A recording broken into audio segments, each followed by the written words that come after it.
નમસ્કાર દર્શક મિત્રો, હું છું રૂપલ લુણીચિયા. સંપૂર્ણ ન્યૂઝમાં આપનું સ્વાગત છે. બનાસકાંઠા જિલ્લાની નેનાવા ચેકપોસ્ટ પાસેથી વાહન ચેકિંગ દરમિયાન પોલીસે ટ્રાવેલ્સની બસમાં મુસાફરી કરતા 2 શખ્સોને ઓટોમેટિક પિસ્તોલ સાથે ઝડપી લીધા હતા.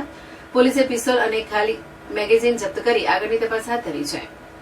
બનાસકાંઠા જિલ્લા પોલીસ વડા અક્ષરરાજ મકવાણાની સૂચનાથી થરાદના વિભાગીય પોલીસ અધિક્ષક માર્ગદર્શન હેઠળ ધાનેરા પોલીસની ટીમ ગુજરાત રાજસ્થાન સરહદે આવેલ બનાસકાંઠાની નેનાવા ચેકપોસ્ટ પર વાહન ચેકિંગ કરી રહી હતી.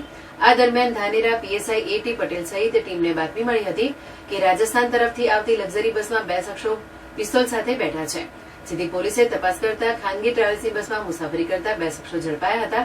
જેમાં પોલીસે નંદકિશોર રામનરેશ ભીમસેન કુશવા રહેઠાણ મહગાંવ તાલુકો જિલ્લો ભીડ અને તેની સાથેના અમિત સુનિલકુમાર હરજ્ઞાન રાજપૂત રહેઠાણ મહગાંવ તાલુકો જિલ્લો ભીડ મધ્યપ્રદેશને એક ઓટોમેટિક પિસ્તોલ અને ખાલી મેગેઝીન સાથે ઝડપી લીધા હતા.